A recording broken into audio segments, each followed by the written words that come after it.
With the NBA trade deadline roughly 2 weeks away, I know the perfect trade candidate for the New York Knicks, and he resides in Dallas, Texas. In today's video, I'm going to break down why Naji Marshall would be perfect in the blue and orange. We're going to dive into his player profile, a mock trade, and his contract, all of that and more right here on Fireside Knicks. Let's go.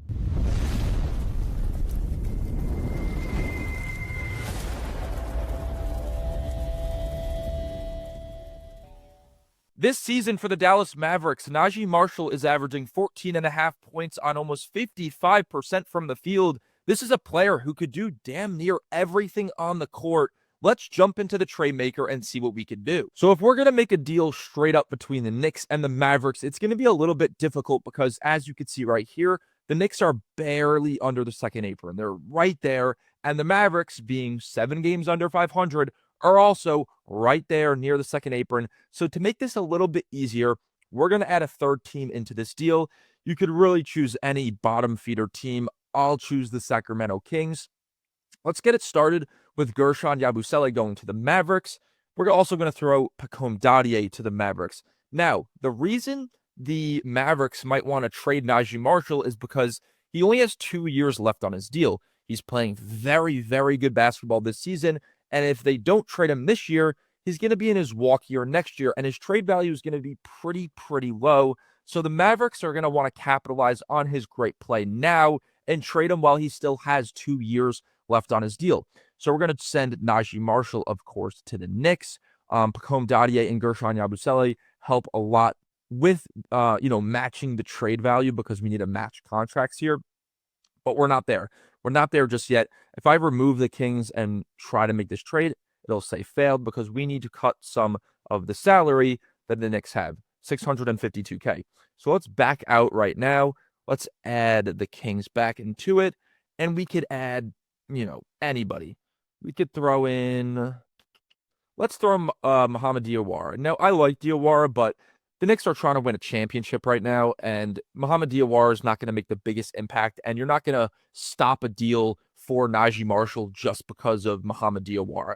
Now, I do think the Mavericks are going to want a little bit more in this deal because Naji Marshall is one of the best bench players in the league.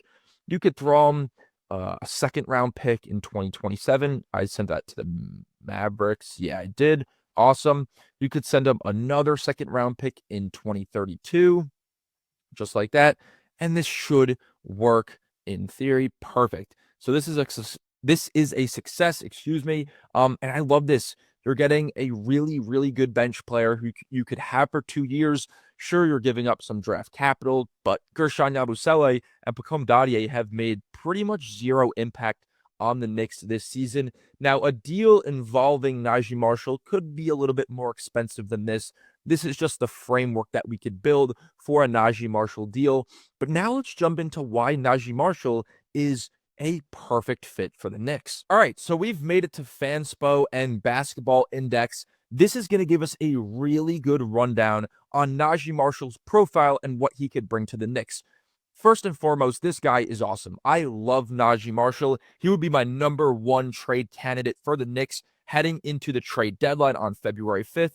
Besides the 3-ball, which has been pretty poor throughout his career, Naji Marshall is a guy who could do damn near everything on the court, like I said earlier. Let's go down to interior defense. He's only 6'6", 220. Decent size, but nothing crazy, but he could defend the post. He could defend screeners. Of course, the rim protection is not going to be fabulous, but for a 6'6" guy who's going to play on the wing, who could come in for OG Anunoby and Mikal Bridges, give those guys some rest, he's going to be pretty solid on the interior. One-on-one in the mid-range, this guy's absolutely money. He's grading out as an A in pretty much everything. Mid-range shot quality, he's taking good looks that this team really needs. Floater talent is there in the 99th percentile. Mid-range pull-up talent in the 95th percentile. When this guy gets inside the arc, whether it's on the post, one-on-one, this guy is going to cook. And that's something I think the Knicks need a little bit more of. So one-on-one, Naji Marshall is absolutely money.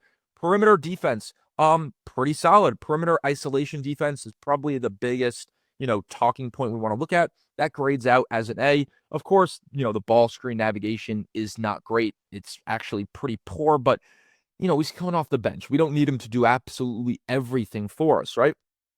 Let's go to playmaking. This guy's a pretty damn good playmaker, grading out as a B, B plus, A minus in passing efficiency and passing versatility. This guy is going to be able to playmake for this bench, for a bench that kind of needs it. We have Tyler Kolek, a guy who can facilitate, but outside of that, Naji Marshall is going to give us playmaking. He's going to give us size, scoring, defense. He's going to give us everything we really need. Next up, let's go over to defensive rebounding. 6'6", but he could rebound the ball pretty damn well. Next up, efficiency. Yeah, this guy could put the ball in the basket pretty efficiently. You see A minus in true shooting percentage. I love that. A plus in self-created shot making efficiency. A minus in overall shooting talent. Once you get inside the arc, this guy is cash money, baby, and I absolutely love it. A minus in points per possession. This guy's putting the ball in the basket. Finishing at the rim. This guy is awesome. He's not a 6'10" huge wing or something like that. He's not a 6'11" center. This guy's 6'6" on the wing, but can still put the ball in the basket pretty well at the rim. Rim shot quality is a B. Finishing talent at an A. Rim field goal percentage at an A minus. As I said so many times in this video, once we're inside the arc, this guy is money. I absolutely love this deal for the Knicks if we could get it done. Off-ball movement is at a B minus. He'll be moving around. Offensive rebounding is also not too bad. This guy, outside of the three ball, does absolutely everything. Let's take a look at his contract so we really understand what we're getting with the player. In the summer of 2024, Naji Marshall re-signed with the Dallas Mavericks on a 3-year, $27 million deal, and I absolutely love this if the Knicks were to acquire the player. We could look first at 2024-2025. He made $8.5 million. This season, he's making a flat $9 million, and I actually really like this contract because this is not a deal that's going to go from 9 to, 13, 14, $15 million because we have a lot of guys whose contracts will be going up heading into next year as well. Because Naji Marshall, 2 years left on his deal, we're going to have him for next year. Karl Anthony Towns' contract's going to go up. Jalen Brunson, Mikal Bridges, OG Anunoby. Now, of course, Naji Marshall's contract is going up, but it's not even going up by $500,000. For next season, the 26-27 season, he'll only be making roughly $9,500,000. So that's pretty good for a guy who's going to come off the bench, score around 15 efficient points per game, give you good perimeter defense for his size, give you good interior defense, a guy who could play make. This is the perfect trade candidate for the New York Knicks. There are also some other players I'd like to see the Knicks be interested in. For example, Saddiq Bey, Yves Missi, Jose Alvarado of the New Orleans Pelicans. Those guys are on cheap, multi-year contracts, and the Knicks could easily make a deal for one of those players. But if I had to choose my favorite trade candidate, yeah, it would be Naji Marshall because you could look at Yves Missi. Very limited offensively, can't really handle the ball, still very young. Jose Alvarado, undersized, not the greatest offensive player, but can still facilitate, and his perimeter defense is fantastic. And Saddiq Bey is a good mix. He can do a little bit of everything, but Naji Marshall feels like Saddiq Bey, but just better. He's a better defender. Rebounding's quite similar. He's a better scorer. Inside the paint, as I said numerous times, Naji Marshall is awesome. If there's one trade candidate for the Knicks to land to really well round out, if that makes sense, their bench, it would totally be Naji Marshall. The Knicks could get him for quite cheap. It's not going to cost too much. You have years of control for him. I think Naji Marshall will be perfect in the blue and orange. Let me know what you guys think in the comment section down below. Who is your number one trade target? Let me know. Is it Naji Marshall? Is it a Jose Alvarado or Saddiq Bey? And follow Fireside Knicks on YouTube, Instagram, TikTok, Twitter, every social media platform that you have. We're on it. We're on it, baby. Fireside Knicks to the top. You could look at our written coverage on empiresportsmedia.com. Don't forget to like, subscribe. Until next time, peace out.